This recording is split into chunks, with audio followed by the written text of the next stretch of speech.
नमस्कार दोस्तों, good morning. मैं संजीव पोसवाल आपका अपने YouTube चैनल लर्निंग अड्डा में स्वागत करता हूँ। लर्निंग अड्डा क्यों है साहब? हमारा कल भी बताया था मैंने, हमने सीखने सिखाने के लिए करा था। हैं जैसे दोस्त लोग मिलकर अड्डे ढूंढते हैं ना, अड्डे अड्डे जानते ही हो किसको कहते हैं। जगह को ढूंढते हैं जहाँ बैठकर आराम से चाय पी सकें, गपशप कर सकें और सारी बातें कर सकें। ये इसीलिए बनाया है, इसीलिए एक फैमिली, एक परिवार की तरह हम इस चैनल को आगे ले जाना चाहते हैं। ठीक है, आप लोगों का अपेक्षित सहयोग की आवश्यकता है और सहयोग करेंगे तो ये हम नई नई ऊंचाइयों को दिन रात छुएंगे। ठीक है, मैंने कल आप लोगों को ये भी बताया था कि मैं करंट अफेयर्स पढ़ाता कहाँ से हूँ, कहाँ से मेरे सोर्स रहते हैं, या कैसे मैं पढ़ाता हूँ। ठीक है, आप भी उन सोर्स को ढूंढ सकते हो। ठीक, अब जैसे कि हमने कल की क्लास में, वो 30 जुलाई की क्लास थी और आज कौन सी क्लास है? 31 जुलाई क्लास है। आज करंट अफेयर्स पढ़ेंगे, बहुत अच्छा सा।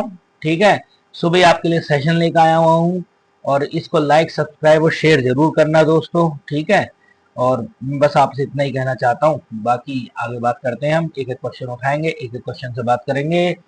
टोटल 10 क्वेश्चन है हमारे पास। कितने क्वेश्चन है? 10 क्वेश्चन है, और 10 क्वेश्चन करके हम लोग अब आज पूरे दिन एक तरोताजा महसूस करेंगे, रिलैक्स महसूस करेंगे। ठीक है, सुबह सुबह करंट अफेयर्स अगर पढ़ लो ना तो फिर मजा आ जाता है तैयारी का। ठीक है, जैसे अगर हम ये चलें, पहले वाला क्वेश्चन है, देखो बहुत इंपॉर्टेंट है ये। भारत ने गैर जीवाश्म ईंधन बिजली क्षमता का लक्ष्य हासिल कर लिया है, कब तक?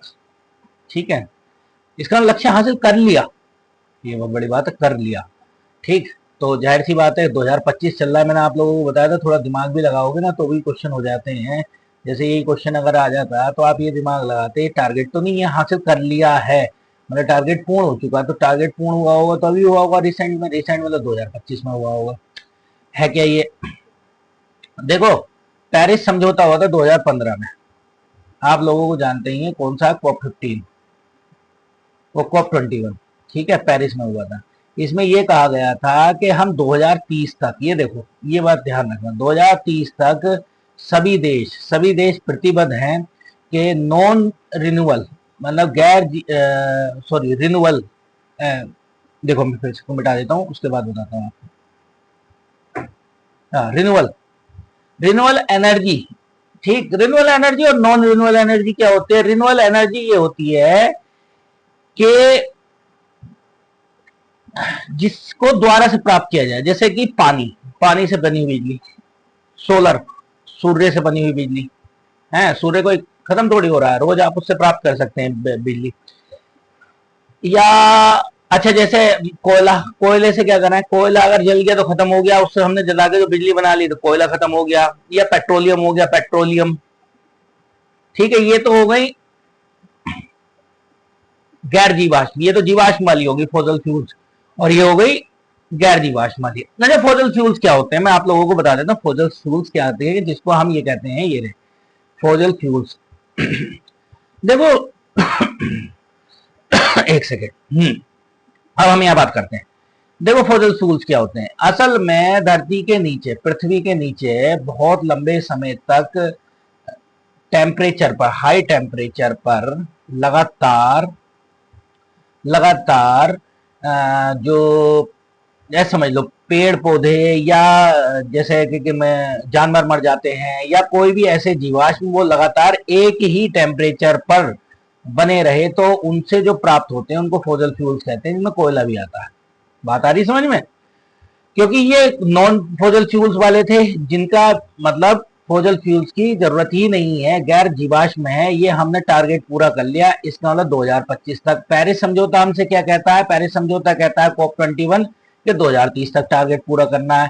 तो भारत उन देशों में शुमार हो गया जो देश इस बात को लेकर प्रतिबद्ध थे कि जो है क्या कहते हैं, जलवायु को कैसे आगे बढ़ाया जाए, या जलवायु के बारे में कैसे सहयोग किया जाए। देखो एक चीज याद रखो, भारत हमेशा जलवायु के लिए, क्लाइमेट के लिए हमेशा प्रतिबद्ध और कटिबद्ध रहा है। ठीक है, और जिसके रिजल्ट आगे मिले भी हैं। ठीक है, थोड़ा सा और समझाऊंगा डिटेल में, अभी इसके बाद इस क्वेश्चन को पढ़ लेते हैं हम थोड़ा सा पहले, यहाँ पे ही समझा दूंगा। भारत ने पहले 5 साल पहले ही गैर जीवाश्म ईंधन का 50% का लक्ष्य हासिल कर लिया। जून 2025 तक ये गैर जीवाश्म स्रोत कितने हो जाएंगे, हो गए हमारे पास 50.1 हो गए। इसका मतलब 49.9 रह गया अदर, 49.9 वो 49 पॉइंट, हाँ 9 रह गया अदर से, अदर सोर्स से। अच्छा ये याद रखना, जिस दिन ये अदर सोर्स भी हमारे चले गए तो हमारे लिए बिजली बहुत आसान हो जाएगी और ऐसी चीजों से हो जाएगी जो पर्यावरण को बिल्कुल नुकसान नहीं पहुंचाएंगे। ठीक है। अब जैसे कि अगर हम बात करें पूरे पूरे बारे में, तो 30 जून 2025 तक भारत के पास जलवायु परिवर्तन के क्षेत्र में बड़ी उपलब्धि है। अब कितना हो गया, 50.1 हो गया है। 2015 तक ये कुल 30% था, नॉन नॉन फॉसिल फ्यूल वाला 30% था। ये के लिए याद रखना कि हम भी पढ़ते आए हैं, हम भी सबसे पहले एक ही चीज बताते थे कि भारत में सबसे ज्यादा बिजली किससे बनाई जाती है, तो सीधे लगा दो आंखें मीच के कोयला। लेकिन अब बदलती जा रही है परिस्थिति। ठीक है, इस सरकार ने बहुत अच्छे कार्य किए। 2020 तक ये बढ़कर कितनी हो जाएगी, 38% हो जाएगी। ठीक, जो हो गई थी 2038 हो गई थी। अब टोटल कितनी है, देखो ये याद रखना, टोटल 4485 गीगावाट है हमारे पास बिजली उत्पादन क्षमता।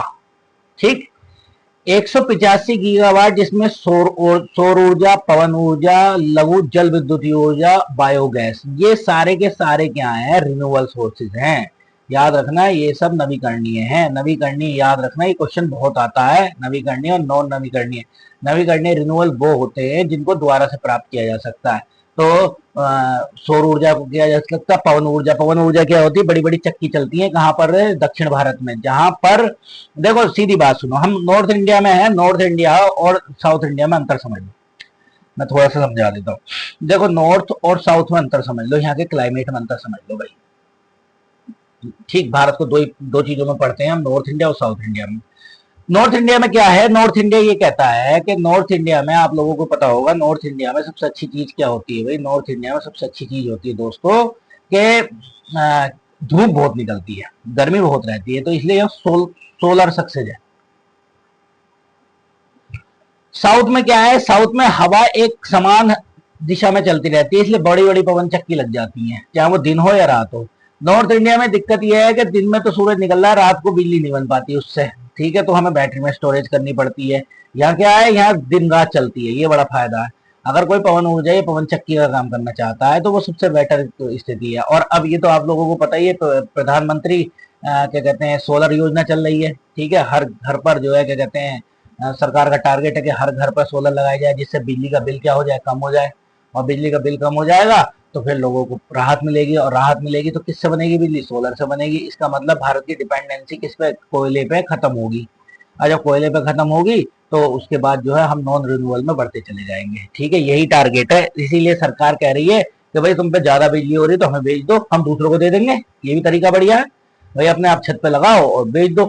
तो याद रखना ये सारी चीजें, जल विद्युत, बायोगैस, ये सब रिन्यूएबल रिसोर्सेज होते हैं। ठीक, अब यहाँ से ज्यादा देखो, 49 गीगावाट बिजली जल विद्युत परियोजना से इस समय। वही जल विद्युत क्या होता है, देखो भाई सुनो, सुन लो मेरी बात, अब मैं तुम्हें थोड़ा सा बताई दूं। ऐसा करके समझ लो, एक छोटा सा ये बना है, ऐसा समझ लो, ये टरबाइन है, ऐसा समझ लो। ये टरबाइन एक रोड से लगी हुई है, रोड में लगे हुए हैं ये पंखे। ठीक है, ऐसे बना लो, ये पंखे रोड में लगे पंखे। देखो घूमने पंखे ही हैं, यहाँ से निकल रहे दो तार। अच्छा किसी ने एक्सपेरिमेंट कराओ, मैंने तो करता था बचपन में, आप भी कर लेना, बड़ा बढ़िया एक्सपेरिमेंट करता था। अब तो खैर नई साइकिल खत्म हो गई है। पहले क्या करता था, छोटी सी बैटरी वाली मोटर ली, और बैटरी वाली मोटर में बड़ा सा एक चक्का लगाया, चक्का मतलब पहिया सा लगाया, और पहिया लगा के साइकिल चला के साइकिल के टायर पर लगा देता था। और उससे साइकिल के टायर से क्या होती थी, जो है क्या कहते हैं, बल्ब जल जाता था। इसका मतलब ये है कि जो मोटर आप जो है बिजली से चला रहे हैं, उस मोटर को ही अगर लगातार घुमाया जाए तो वो करंट द्वारा बना सकती है। अब देखो घूमना चक्का ही है, पवन पवन एनर्जी से घुमा लो, या कोयले को जलाकर घुमा लो। ठीक है, या जो है क्या कहते हैं, उससे घुमा लो, वाटर से। वाटर से कैसे गिरेगा, एक झरना ऐसे करके इस पे गिरेगा, और गिरने के बाद ये चक्का घूमना शुरू हो जाएगा और यहाँ से बिजली बननी शुरू हो जाएगी। ये होती है कौन सी, जल विद्युत परियोजना। ठीक है, याद रखेंगे इस बात को। सौर ऊर्जा मैंने बता दिया, सोलर सेल से बनती है। सोलर सेल घर घर लगाए जाते हैं, छत पे लगाए जाते हैं, और उनसे जो है छोटे छोटे सोलर सेल बने हुए होते हैं, फिजिक्स में पढ़ा होगा उसमें। और उन सोलर सेल से क्या बनती है, बिजली बनती है।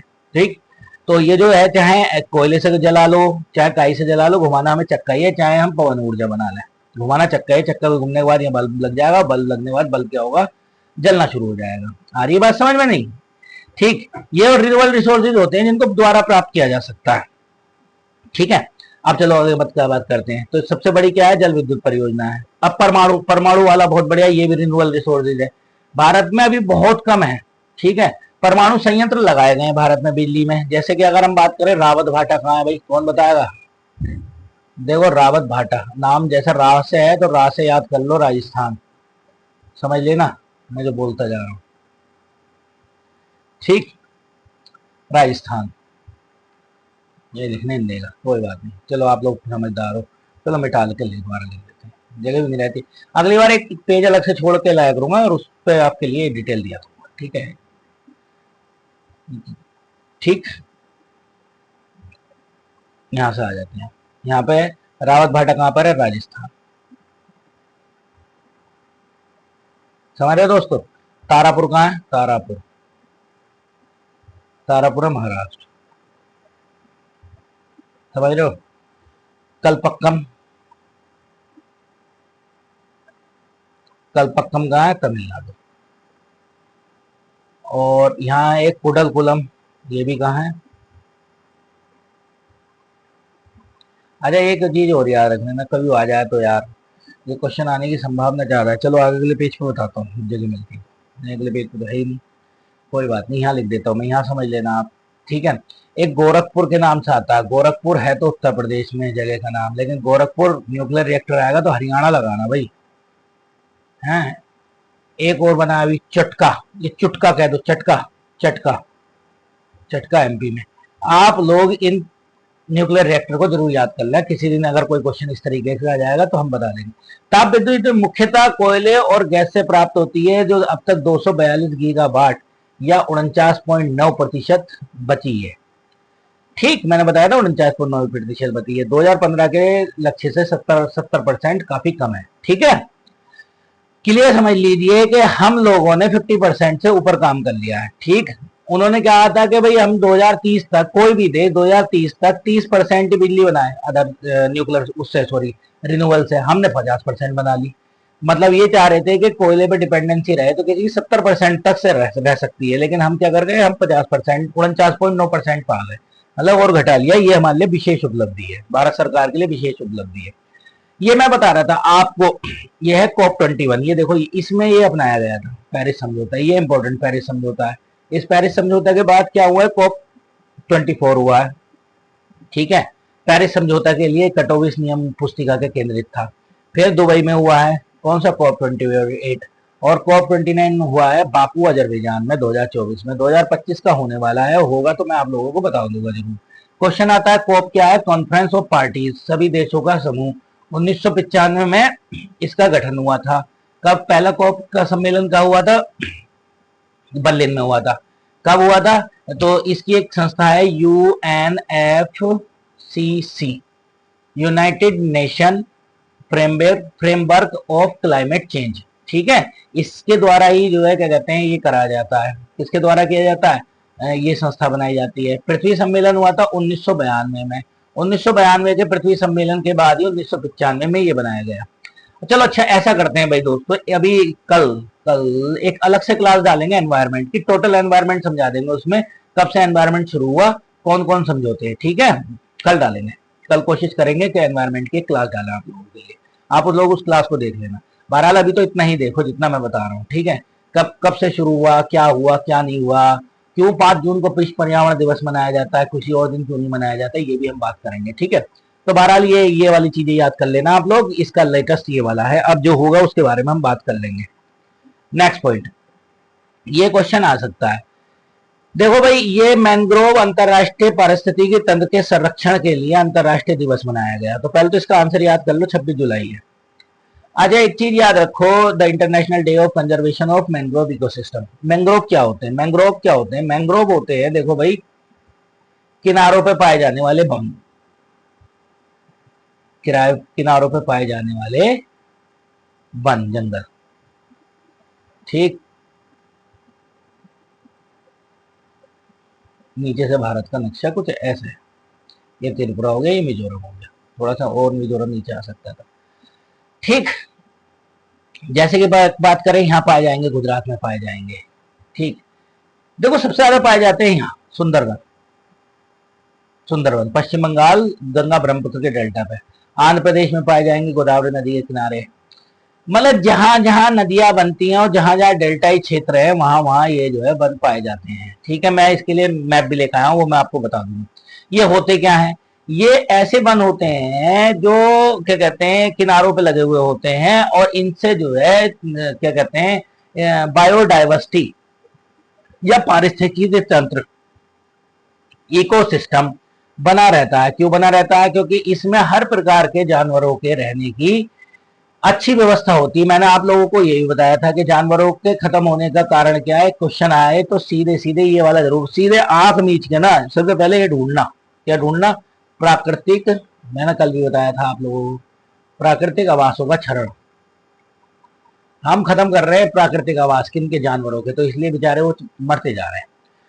ठीक है, या इंडेंजर्ड होते चले जा रहे हैं। ठीक, तो हम इसके बारे में बात करते हैं आगे। ये देखो चर्चा में क्यों है।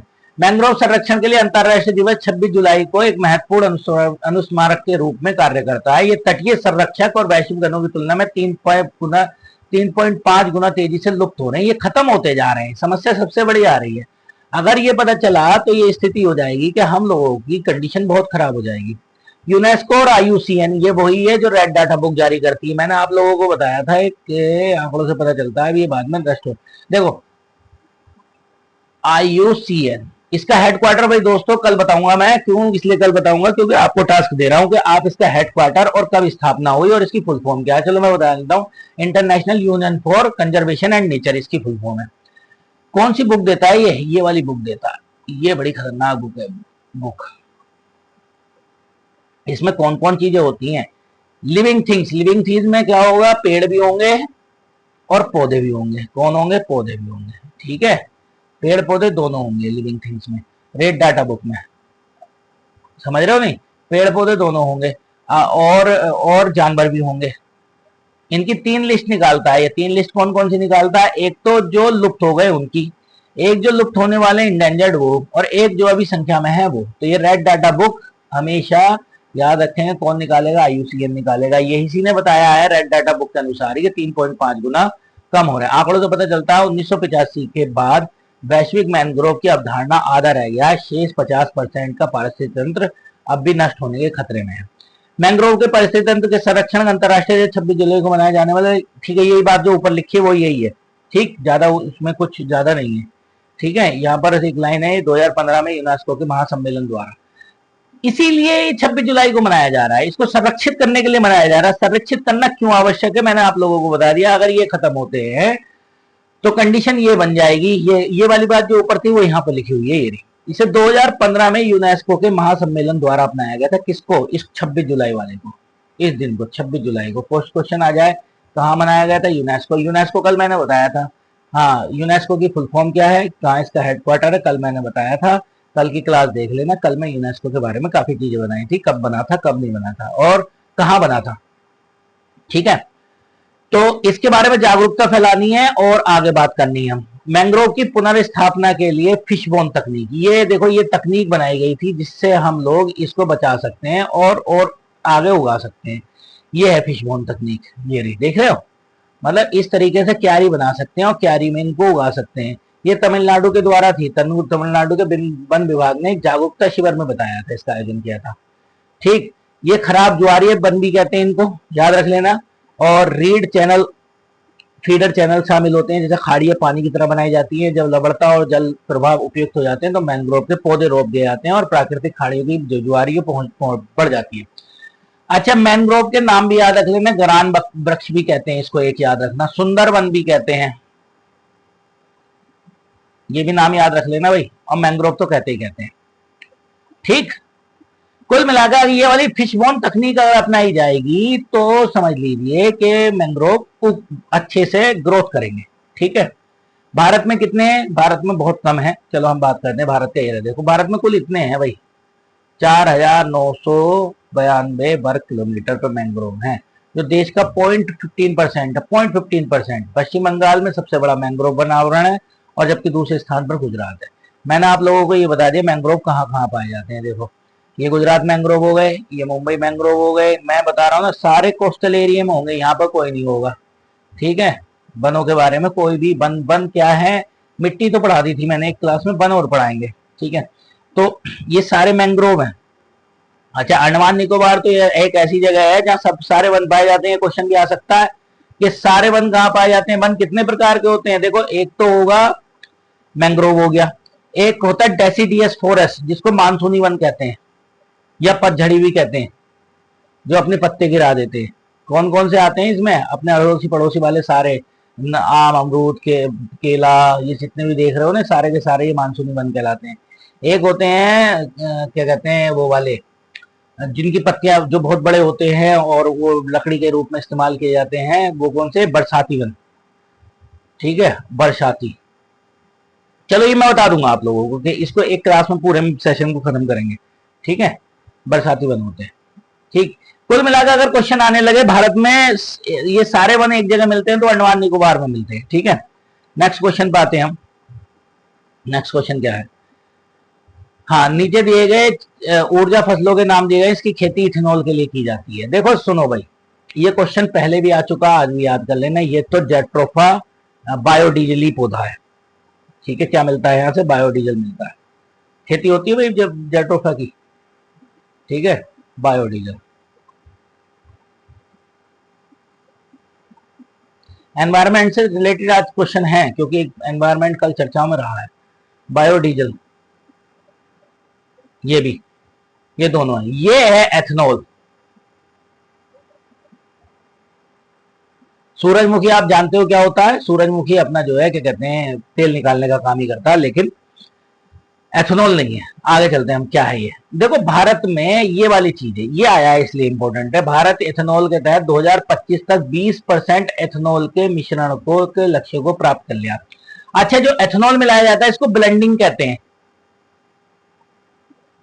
किसमें मिलाया जाता है, डीजल में मिलाया जाता है। क्यों मिलाया जाता है भाई, इसलिए मिलाया जाता है, एक तो पर्यावरण को नुकसान कम हो, और दूसरा जो है क्या कहते हैं, क्या है देखो, ग्रामीण आय को बढ़ाया जा सके, ठीक। क्योंकि किससे निकलता है एथेनॉल, एथेनॉल हमेशा इसकी फुल फॉर्म के वो क्या IUPAC नेम होता है C2H5OH, जहां तक मैं ठीक हूँ।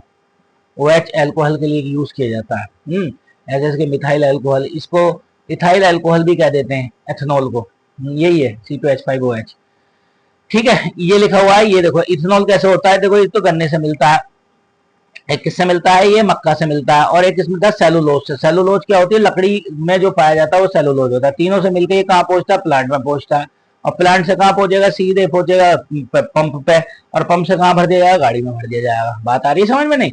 ये ब्लेंडिंग टारगेट है, मैंने बताया ना ब्लेंडिंग कहते हैं। तो 20% हमने प्राप्त कर लिया, ये टारगेट कल अचीव किया है हमने, तो इसीलिए इंपॉर्टेंट हो गया ये, ठीक है। बाकी इसमें तो कुछ पढ़ने की जरूरत नहीं है, सिग्निफिकेंस और ये बस ये याद रखना कि 20% एथेनॉल को टारगेट किया है।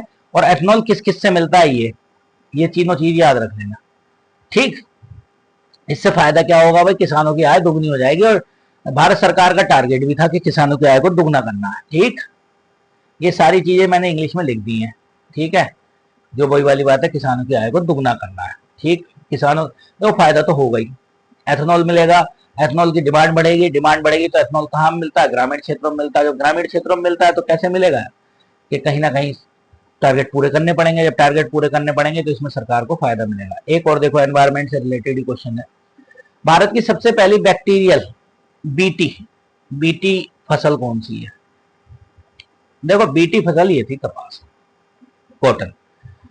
बीटी बैंगन द्वारा बनाया गया था, बीटी ब्रिंजल, लेकिन क्या हुआ, इसका विरोध हो गया। विरोध क्यों हुआ, देखो भाई कपास तो खाने वाली फसल है नहीं, ठीक। कपास खाने वाली फसल नहीं है।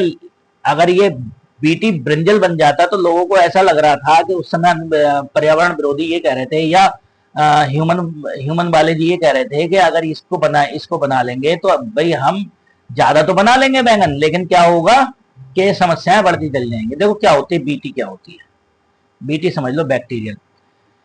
जो फसल है कपास, कपास नॉर्मल ढंग से उग रही है, तो उसमें बैक्टीरियल द्वारा इसमें परिवर्तित कर दी जाती है। क्या कर दिया जाता है, इसके जीन परिवर्तित करे जाते हैं, और जीन परिवर्तित करते ही ये फसल क्या होती है, तेजी से और बहुत ज्यादा मात्रा में उगने लगती है।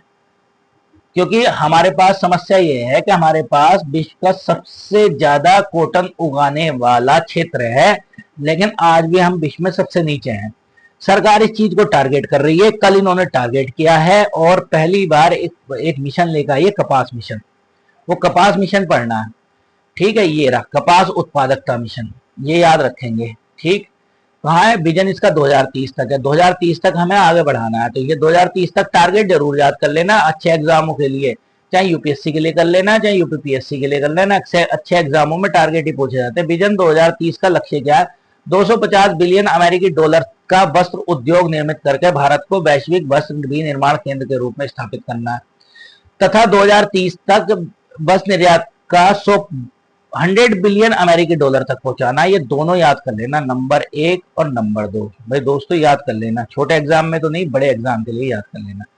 कपास उत्पादकता मिशन क्या है, इसके बारे में बात करते हैं। इसके बारे में, ये देश के कपास उत्पादन के उल्लेखनीय रूप से बढ़ाने के लिए भारत सरकार द्वारा बजट में शुरू किया गया था। 2025-26 में शुरू किया गया था। देखो बजट क्या होता है, बजट भी समझ लो। हम लोग बजट को गलत समझते हैं। बजट क्या होता है? बजट अग्रिम लेखा जोखा होता है। अग्रिम अग्रिम अब बजट आज का नहीं होता, बजट आगे के लिए बनाया जाता है। जैसे उदाहरण के तौर पर हम क्या करते हैं कि साहब, जैसे कोई तुमसे कहने लगे, बोले यार ये वाला सामान खरीद लो इस महीने, बोलना यार मेरा तो बजट बिगड़ जाएगा। बजट बिगड़ने का मतलब क्या है कि तुमने एक टारगेट डिसाइड किया, इस महीने इतने रुपए खर्च करूंगा, और वो रुपए उससे ज्यादा खर्च हो जाएंगे, तो क्या होगा? आपका बजट बिगड़ जाएगा। अच्छा, सरकार हमेशा घाटे का बजट देती है। क्यों देती है घाटे का बजट? आप लोगों ने पढ़े होंगे, राजकोषीय घाटा भी बना रहता है, राजस्व घाटा भी बना रहता है, प्राइमरी। तीन प्रकार के घाटे हैं, ठीक है। इसको एक तो फिस्कल डेफिसिट है, एक रेवेन्यू डेफिसिट है, और एक प्राइमरी डेफिसिट। 3 घाटे हैं, याद रखेंगे। ये तो घाटे का बजट देती है। घाटे का बजट क्यों देती है? फायदे का क्यों नहीं दे सकती? उदाहरण के तौर पर देखो, बहुत अच्छे समझा दूंगा मैं। जैसे मान लो आपने जो है क्या कहते हैं, कहा कि साहब मैं 2,000 रुपए का दूध पीऊंगा पूरे महीने में। अब आपको दूध ज्यादा अच्छा लगा, आप पी गए 3,000 का, ठीक है 3,000 का, तो आपको क्या हुआ? 1,000 का घाटा हो गया नहीं, क्योंकि आप तो 2,000 रुपए लेके चल रहे थे। 1,000 रुपए का घाटा हुआ, वो घाटे को आप कहीं ना कहीं से पूर्ति करेंगे, लेकिन दूध तो ज्यादा पी लिया। बात आ गई समझ में? तो विकास तो हो गया बॉडी का। ऐसे ही भारत सरकार का है, भले ही घाटे का बजट है, घाटे का बजट फायदे का होता है। ये क्वेश्चन भी आते हैं, घाटे का बजट फायदे का होता है, समझ रहे हो नहीं?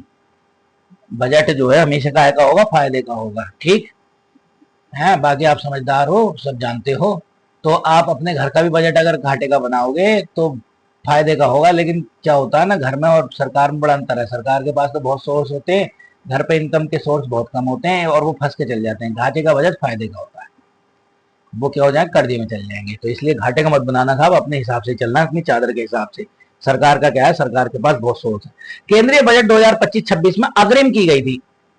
कितने साल के लिए? 5 साल के लिए। तो देखो, जो बात बजट में बोल दी गई वो अब लागू हो रही है आगे को, तो 5 वर्षीय पहले ही ये कपास किसानों के वैज्ञानिक तकनीक और सहायता प्रदान करेगी। और देखो 5F के फॉर्मूले पे चलेगी। खेत से फाइबर तक, ठीक। फाइबर से लेके जाएंगे हम फैक्ट्री तक। फाइबर मतलब कपास है या कॉटन। फैक्ट्री से फैशन तक, और कपड़े से, कपड़े क्षेत्र के फैशन से विदेशी तक, ये लेके जाने का टारगेट है। 5F पे चलेगी सरकार, ठीक है। तो क्लियर हो गई ये बात, क्यों क्यों लाया गया, ठीक। क्या कारण है? देखो ये कारण क्या है, क्यों है? क्योंकि कपास के खेती के जहां क्षेत्र में भारत विश्व में प्रथम स्थान पर है, मतलब हम विश्व में प्रथम स्थान पर हैं, जहां लगभग 130.61 लाख हेक्टेयर में खेती होती है, जो कि विश्व के कुल कपास क्षेत्र का 324.16 लाख हेक्टेयर का 40% है। हालांकि उत्पादकता के मामले में हम कहाँ हैं अभी? देखो ये स्थिति, मतलब जमीन हमारे पास बहुत है, लेकिन हम जो उत्पादकता के मामले में बहुत खराब है, और उपज मात्र 447 किलोग्राम हेक्टेयर है। ये मैंने आप लोगों को बताया, ये जो है क्या कहते हैं, कपास यहाँ होता है, ये ऐसे करके। अच्छा, कपास कौन सी मिट्टी में होता है, याद रखना। कपास का से काली, काली मिट्टी में होता है। और काली मिट्टी कैसे बनती है? काली मिट्टी हमेशा किससे बनी हुई है? ज्वालामुखी की मिट्टी है, वोल्केनिक सॉइल है, ठीक। नेक्स्ट पे चलते हैं। अच्छा, बिल वर्ष नहीं है, ये वित्तीय वर्ष है भाई, वित्तीय कर लेना इसको, वित्त वर्ष। या फाइनेंशियल लिखा होगा, फिस्कल ईयर, हाँ कोई बात नहीं। मुद्रास्फीति का लक्ष्य कितना रखा है, कहां पर, बजट में, बजट में कितना रखा है मुद्रास्फीति का लक्ष्य, तो मुद्रास्फीति का लक्ष्य ये रखा है। इन्फ्लेशन क्या होती है, मॉनेटरी पॉलिसी के अकॉर्डिंग, मॉनेटरी पॉलिसी की बैठक की जाती है कितने महीने में, हर 2 महीने में। कौन होती है इसके अध्यक्ष, वित्त मंत्री, याद रखेंगे, वित्त मंत्री इसका अध्यक्ष होता है। वो डिसाइड करता है कि साहब कैसे कैसे वो कैसे कैसे वो सॉरी वित्त मंत्री नहीं, आरबीआई का गवर्नर, थोड़ा गड़बड़ हो गया, यहाँ पर अभी शुरू करते हैं। मॉनेटरी पॉलिसी आरबीआई का टूल है। आरबीआई क्या करती है, आरबीआई 2 साल में, 2 माह में, 2 माह में इसकी मीटिंग रखती है। आरबीआई क्या काम कर सकती है इसमें, repo rate, reverse repo rate है घटा दी अब, और एसएलआर, सीआरआर और इन्फ्लेशन। इन्फ्लेशन का मतलब होता है मुद्रास्फीति।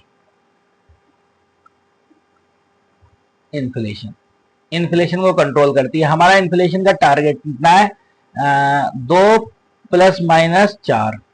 इसको अगर हम देखें तो 2 से लेकर 4 और 4 से लेकर 6 इसके बीच में होनी चाहिए।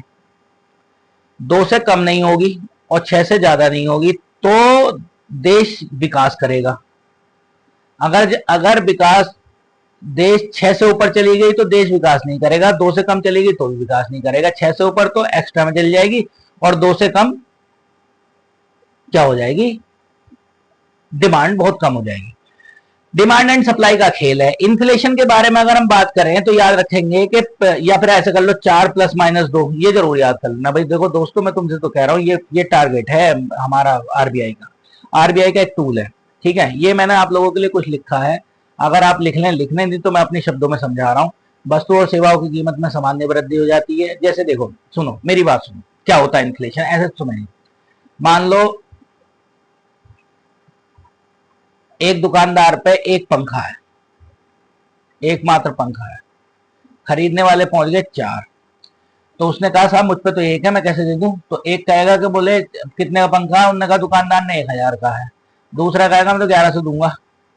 वो कहता तू क्यों 1100 देगा, मैं दूंगा 1200, मैं दूंगा 1400। तो इसका मतलब एक पंखे की कीमत बढ़ते बढ़ते 1000 से 400 रुपए बढ़ गई। इसका मतलब डिमांड ज्यादा है।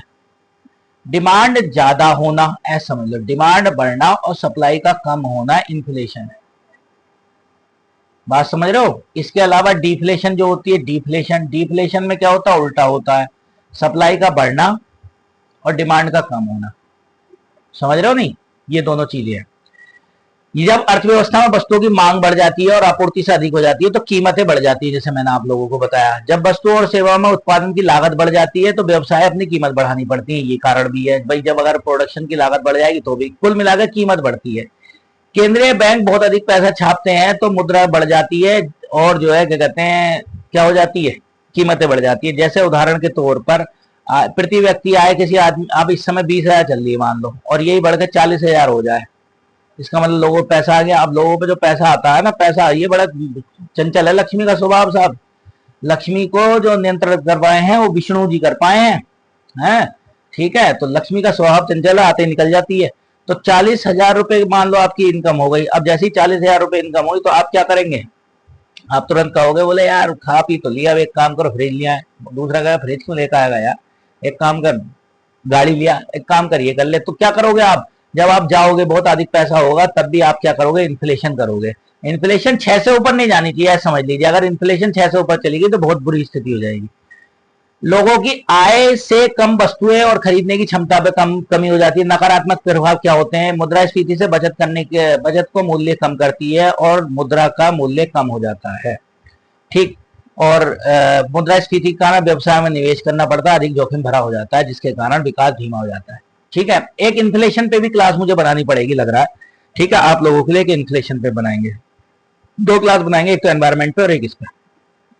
हाल में मेघनाथ देसाई का निधन हो गया। ये कौन थे, तो ये दोनों थे, अर्थशास्त्री भी थे, मार्क्सवादी भी थे। मार्क्सवाद कार्ल मार्क्स को मानने वाले थे, ठीक है। ये क्वेश्चन आ सकता है, ये कल ही निधन हुआ है, ठीक, इसको याद कर लेंगे आप लोग।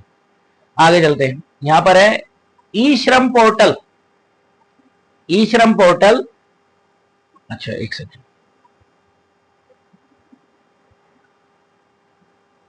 थोड़ा गड़बड़ हो जाता है ये, चलो कोई बात नहीं, आ गया। ई श्रम पोर्टल किस मंत्रालय द्वारा लॉन्च किया जाता है? किस मंत्रालय द्वारा लॉन्च किया जाता है? जैसे कि आपको पता है तो श्रम मंत्रालय द्वारा लॉन्च किया जाएगा। ई श्रम पोर्टल है क्या, इसके बारे में हम देख लेते हैं।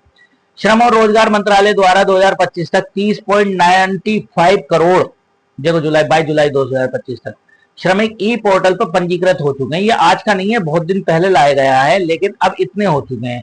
ये क्या कारण है, क्यों लाया गया है ई श्रम पोर्टल, जिसमें संगठित और असंगठित क्षेत्र के, देखो असंगठित वालों को ढूंढना बड़ा मुश्किल होता है। असंगठित का मतलब होता है जो कहीं भी काम नहीं करते हैं और अपना व्यक्तिगत काम करते हैं, ठीक, या तो जैसे कि लेबर क्लास हो गई, लेबर क्लास में कौन हो गए, मजदूर हो गए, राजमिस्त्री हो गए, असंगठित क्षेत्र है, तो इनका डेटाबेस नहीं मिल पाता सरकार को, और जब डेटाबेस नहीं मिल पाता तो इनके लिए करे क्या। और इसमें ये प्रवासी श्रमिक है साहब, आज यहाँ काम कर रहे हैं, कल कहाँ काम करेंगे, निर्माण श्रमिक है, गिग वर्कर, गिग वर्कर क्या होते हैं मैं बताऊंगा एक दिन। गिग वर्कर वो होते हैं जो एक जगह से दूसरी जगह काम करने लगते हैं। प्लेटफॉर्म श्रमिक क्या होते हैं, ये इन लोगों का डाटा नहीं मिल पाता है सरकार को। जब इन लोगों का डाटा नहीं मिल पाता, इसीलिए श्रम पोर्टल लेकर आई, ई श्रम पोर्टल लेकर आई, बोले साहब इनका तो डाटा मिला, तो क्वेश्चन आएगा ई श्रम पोर्टल किससे संबंधित है, तो असंगठित क्षेत्र के संबंधित है। 22 जुलाई तक इसमें 30.95 करोड़ लोग असंगठित क्षेत्र के ई श्रमिक पर रजिस्टर्ड हो गए। अब लोग रजिस्टर्ड हो रहे हैं तो इसका फायदा मिल रहा है, इससे सरकार इनको फायदा पहुंचाने के लिए कुछ ना कुछ काम करेगी। अच्छा, दूसरा डिपार्टमेंट जो है, दूसरा मंत्रालय जो है, इसने क्या करा है, इसको 22 भाषाओं में पोर्टल कर दिया गया है। कितनी भाषा भारत के संविधान में, 22 भाषाएं हैं, तो 22 भाषाओं में कर दिया गया है, जिससे जो है लोगों को समस्याएं कम हो, जिस जहां का भी होगा वो अपने आप को इसमें करा सकता है रजिस्टर्ड। ठीक, आप भी लोगों की हेल्प करना, कहना साहब जो ये मजदूर आपके यहाँ काम करना है या कुछ करना है, तो उनसे कहना कि साहब ई श्रम पोर्टल पे जाके अपने आप को रजिस्टर्ड करा दो, जिससे कल को कोई सुविधा मिलती है या कोई भी चीज मिलती है तो वो आपको मिल सके। ठीक है, ई श्रम पोर्टल याद रखेंगे, ई श्रम एवं रोजगार मंत्रालय द्वारा। ये एक बिल्ली मिली है हाल में, दुर्लभ मार्बल्ड बिल्ली, किस क्षेत्र की है, तो ये कहां मिली है, असम में मिली है। इसका मतलब ये है कि क्लाइमेट अच्छा चल रहा है नॉर्थ ईस्ट का, जो दूसरे जगह की ये लोग आ रहे हैं। दक्षिण और दक्षिण पूर्व एशिया की बिल्ली है ये, या तो यही पैदा हुई है क्योंकि यहाँ का क्लाइमेट एक जैसा है, या ये बाहर से आई है। ठीक है, याद रखेंगे साउथ और साउथ ईस्ट एशिया। मैंने आप लोगों को पहले ही बता दिया था कि साउथ ईस्ट एशिया क्या है, ठीक है, दक्षिण पूर्व एशिया क्या है।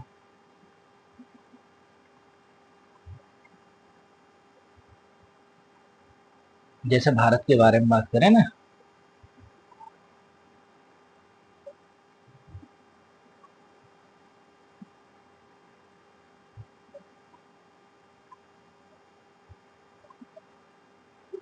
भारत ये है, तो भारत में ये श्रीलंका है, आंसू की बूंद की तरह। ठीक है, भारत जो पड़ता है ये साउथ एशिया में पड़ता है, तो अगर भारत साउथ एशिया में पड़ रहा है ऐसे, तो ये तो हो गया साउथ, ये हो गया ईस्ट, ये हो गया वेस्ट, ये हो गया नॉर्थ। जो एरिया ये वाला पड़ेगा ये क्या होगा, साउथ ईस्ट एशिया होगा। और साउथ ईस्ट एशिया में कौन से देश आते हैं, सिंगापुर आता है, म्यांमार आता है, म्यांमार भी इसमें आएगा, इंडोनेशिया आएगा, थाईलैंड आएगा। ठीक है, और बहुत सारे देश हैं जो आते हैं, कुल मिला के 11 के आसपास कंट्री है जो आसियान के मेंबर हैं। मैंने फिर एक बार क्वेश्चन पूछ रहा हूँ, आसियान कब बना है इसको बताओ मुझे, और 11 के 11 सदस्यों के नाम कमेंट सेक्शन में लिख के बताओ। यहाँ से बिल्ली का पहुंचना मुश्किल नहीं है क्योंकि ये लैंड एरिया एक दूसरे से जुड़ा हुआ है, लेकिन बिल्ली आई है, ये यहाँ पैदा हुई है, देखते हैं। अब यहाँ पर दो चीजें देखेंगे हम। जुलाई 2025 में शोधकर्ताओं ने असम के कोकई रिजर्व फॉरेस्ट में, यही जरूर याद कर लेना, कोकई रिजर्व फॉरेस्ट ने दुर्लभ मार्बल्ड कैट की तस्वीर ली है। मार्बल्ड कैट पोर्डोफेलेप्स मार्मोटा दक्षिण और दक्षिण पूर्व एशिया की एक छोटी जंगली बिल्ली है। इसे देखने में छोटे बालदार तेंदुए जैसी होती है, लेकिन उससे उसका कोई संबंध नहीं है। ठीक है, भारत में मुख्यतः पूर्वोत्तर राज्यों में पाई जाती है, देखो ये यहाँ ही पाई जाती है, लेकिन ये बहुत दिन से दिख नहीं रही थी, दिखी है इसलिए इंपॉर्टेंट हो गई है। निशाचर होती है, रात में निकलती है, कान फिर रही है, छोटे जानवर और पक्षियों को खाती है। और IUCN की देखो ये याद रखो, इसमें रेड डाटा बुक में, लाल सूची में ये संकटग्रस्त है। तो ऐसी चीज का मिलना ये है, ये दर्शा रहा है कि हाँ स्थिति ठीक है। जब ये चीजें मिलेंगी तो स्थिति ठीक है।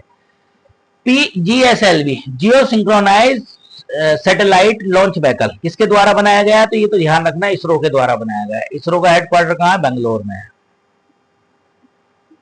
ठीक है, क्यों चर्चाओं में आया, ऐसा नहीं है कि चर्चाओं में आने का कारण ये है, चर्चाओं में आने का कारण यह है कि जुलाई 2025 में इसरो ने घोषणा की कि नासा और इसरो का ये वाला उपग्रह निसार उपग्रह को प्रक्षेपण से पहले भूकालिक उपग्रह जीएसएलवी द्वारा स्थापित किया जाएगा। पहले जीएसएलवी बनाया जाएगा।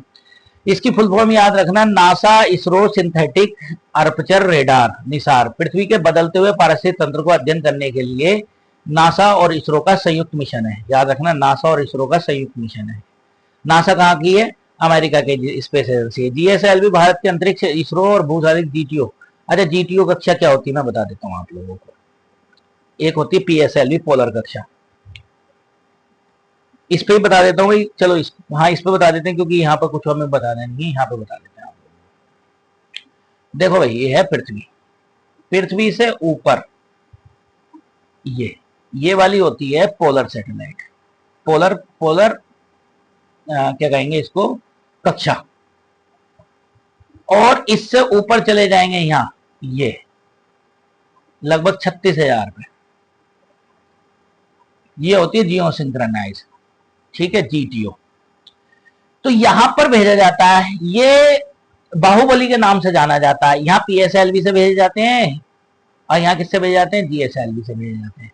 तो ये जो है 36,000 पे भेजा जाता है। और हाँ, ये याद रखना कि ये दीर्घवृत्ताकार नहीं है, सर्कुलर है, वृत्ताकार है। ये क्वेश्चन भी आ जाता है, अगर क्वेश्चन पूछे ना जीटीओ कैसी है, तो वृत्ताकार है भाई, ये याद रखना, ठीक। अगर हम बात करें इसके बारे में, तो ये मैंने आप लोगों को बताया कि दो जीटीओ कक्षा में भेजा जाता है। ताकतवर रॉकेट है, किससे भी भारी पेलोड ले जा सकता है। पेलोड क्या होते हैं मैं आप लोगों को बता देता हूं। जैसे एग्जाम्पल के तौर पर ये सैटेलाइट है, सैटेलाइट के ऊपर का हिस्सा जो होता है, ये टोपी जो होती है, ये पेलोड होता है। इस पेलोड में रख के सामान भेजा जाता है। अच्छा, इसमें थ्रस्ट भी लगा दिए जाते हैं। थ्रस्ट का मतलब है बूस्ट करने के लिए, ठीक है। तो यहाँ सामान रख के भेजा जाएगा, बाकी सब इसमें क्या होगा, फ्यूल होगा। सब खत्म हो जाता है, ये बच जाता है। जैसे याद करो, दिवाली पे जब कभी रॉकेट छोड़ते हैं तो सब कुछ खत्म हो जाता है, उस बेचारे की टोपी निकल कर आती है, किसी की छत पे मिलेगी, किसी कहीं मिलेगी, वही समझ लो, वही कॉन्सेप्ट है, सेम। अच्छा, दूसरी चीज, ये रॉकेट है, अगर ऊपर छोड़ दोगे तो कहाँ पहुंच जाएगा? ये पहुंच जाएगा स्पेस में। और अगर ये इस तरीके से बना दो इसको, और तो ये बन जाएगी अग्नि 5। सेम प्रोसीजर, सेम ही प्रक्रिया पर काम कर रहे हैं। ये बन जाएगी अग्नि 5। ये क्या करेगी? ये जो है ऐसे करके दुश्मन को मार गिराएगी, ठीक है।